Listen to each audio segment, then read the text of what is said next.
As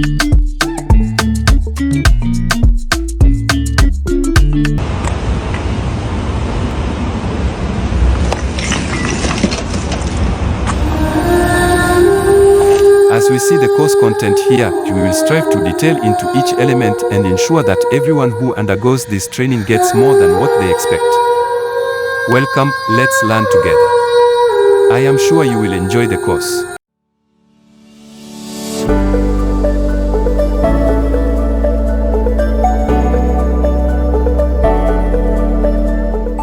After completing the ground or terrain survey, we now begin learning about the traffic survey.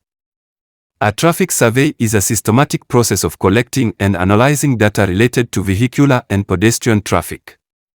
It is conducted to understand the flow, volume, speed, type of vehicles, and pedestrian movements on roads or bridges.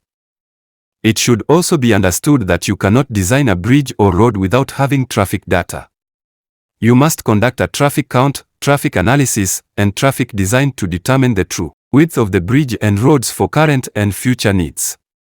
Thereafter you can proceed with other steps. In our training course, we will learn in detail how to deal with collected traffic data for national and district roads.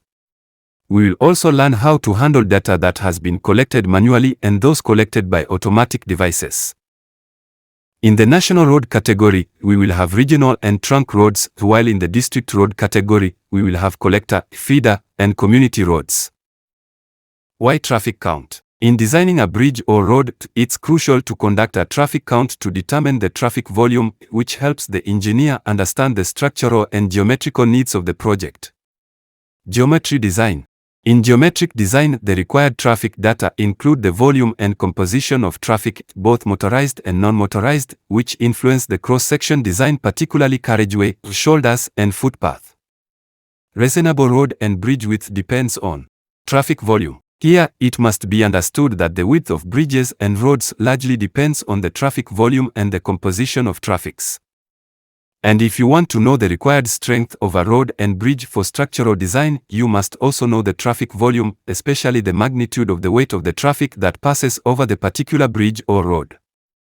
And for this reason, there is no way that you, my fellow engineer, can avoid learning and or not conducting a traffic count when you want to design a road or bridge. Traffic data. Normally, the source of traffic data is a traffic count. Traffic counting, that's where you can find the type and method of obtaining the traffic data. Traffic count. Traffic count refers to the process of recording the number of vehicles passing a certain point on a road or bridge within a specific time period. This process helps in determining the frequency of vehicle movement and is crucial for understanding the usage patterns of a roadway or bridge. Traffic counts are typically conducted using manual counting methods or automated devices like pneumatic tubes, cameras, or sensors. Traffic volume. Traffic volume is a related concept that represents the total number of vehicles traveling past a given point over a set period, usually expressed as vehicles per day. It provides a measure of the load or demand placed on a road or bridge and is used to gauge the level of traffic stress that the infrastructure is subjected to. Traffic volume data is essential for designing roads and bridges, as it helps in determining the necessary capacity and structural requirements to accommodate the expected traffic demand. Method of taking traffic data. Manual counting. This refers to individuals physically count vehicles and pedestrians, often using tally counters. This method is labor-intensive and usually done for short-term studies. Second method which could be used is automatic traffic recorders, ATR. These devices automatically record vehicles passing a point. Examples include pneumatic road tubes, inductive loops, and piezoelectric sensors. They can collect data 24/7 and are useful for long-term studies. Third method which could be used is video camera recording. Cameras are set up to record traffic, with the footage later analyzed to count vehicles. This method allows for the review of data and can classify different types of vehicles. Types of traffic data. Firstly, let us look on volume data as a one of traffic data to be collected during traffic survey. This volume data always includes the number of vehicles passing a point on a roadway or a network over a specified time period. It's fundamental for understanding traffic load and is used in planning and designing both roads and bridges. Secondly, let us look on speed data as another of traffic data to be collected during traffic survey. Refers to the velocity of vehicles traveling on a road. Speed data is crucial for analyzing traffic flow, safety studies, and designing speed regulation measures. This is taken less frequently compared to traffic volume data. Often engineers provide it by assumption and sometimes by following the regulations in their country's authorities, taking into account the road class, which we will also learn about later, on how we can determine the road class using traffic count and by using laws. Thirdly, let us look on occupancy data as another of traffic data to be collected during traffic survey. Refers to the percentage of time on which point or segment of the road is occupied by vehicles. It provides insight into traffic density and congestion levels. Thirdly, let us look on origin destination (OD) data as another of traffic data to be collected. Refers to the records where trips start and end within a network. OD data is vital for transport planning, modeling, and understanding travel patterns. Again, let us look on incident data. This includes information on traffic accidents, road closures, and other events that affect traffic flow. This data is used for safety analysis and improving emergency response plans. Again, let us look on travel time data. Represents the time it takes for a vehicle to travel between 2 points. It's used to assess the efficiency of the transport network and to identify congestion hotspots. Let us look on weather data. Even though weather data is not directly a type of traffic data, weather conditions have a significant impact on traffic flow and behavior. Incorporating weather data can help in analyzing traffic patterns and planning for weather-related disruptions. I believe we have seen the complete data type that needed to be collected during a traffic survey. However, for training purposes, we will focus on only two types: volume data and weather data. Therefore, continue to be with us and don't forget to subscribe to our channel to fully receive the series of our courses. Traffic count classification, traffic classes. Firstly, we classify according volume and composition. Here we classify traffic according to current and future traffic in terms of motorcycles, cars, buses, light, medium, heavy and very heavy goods vehicles, non-motorized vehicles and pedestrians.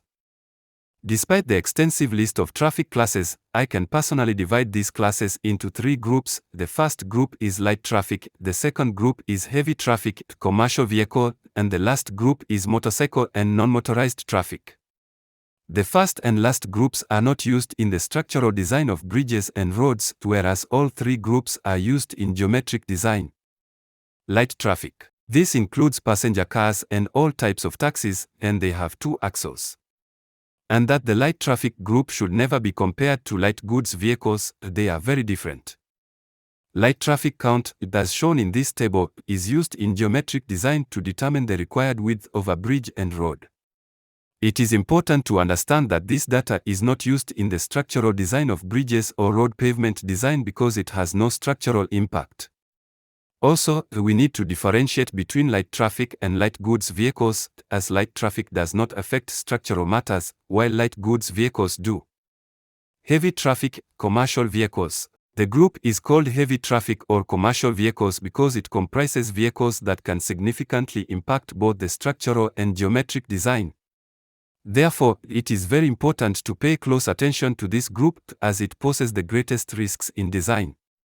The group includes buses with more than 25 passengers, light goods vehicles, medium goods vehicles, heavy goods vehicles, very heavy goods vehicles, etc. Motorcycle and non-motorized vehicle. This group includes all types of motorcycles, both two-wheelers and three-wheelers. Additionally, the group encompasses bicycles and any other non-motorized transport, NMT, such as animals, human carts, and all types of pedestrians. Not to forget, remember that the main goal of learning traffic survey is to determine the economical and reasonable road and bridge cross-section that can serve the current and future needs. In short, to know the width of the carriageway, shoulders, and pedestrian pathways. Here we have prepared a table that every engineer who wants to design a bridge or road must be capable of using traffic data to fill this table. And if you can fill this table, then this task will be completed, and you will not fail to continue with the design task you have. And to fill that table, we will learn how to perform traffic analysis by using manual calculations, Excel tool calculations, and software tool calculations. In the end, everyone will choose which method is best for them and use it in their projects. For example, this is one of the many Excel tools we have, and we will learn how to use it, how to insert formulas, and how to create this tool. Additionally, we will learn on how you can create your own custom Excel tool. As you can see here, this tool will allow you to enter data for both the wet and dry seasons for a duration of 7 days for each season. And it will enable you to fill in both light and heavy traffic data, taking into account the traffic category itself in a very simple way. It has all the relevant formulas installed. It receives data in the data entry sheet, performs analysis and design calculations in the calculation sheet, and provides information in the report sheet. Moreover, it has a dashboard where you can see everything about the work you've done, provide conclusion and recommendations. We also have Excel tools that are used for data collected by automatic devices such as cameras and weigh bridges.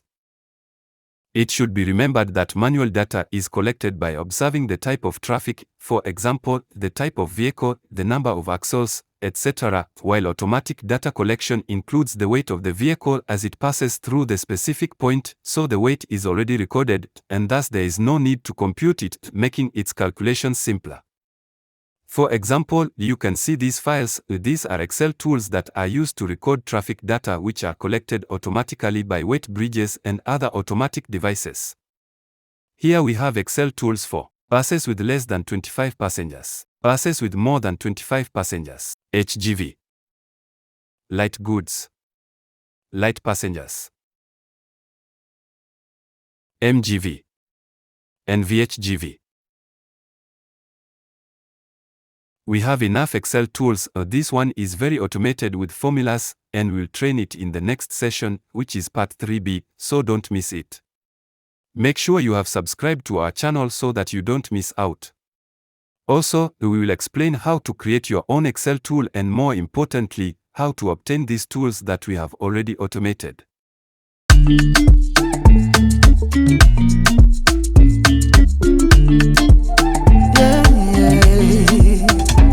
Watafuta mahali unaweza kujifunza engineering. Uteru. Na kama watafuta professional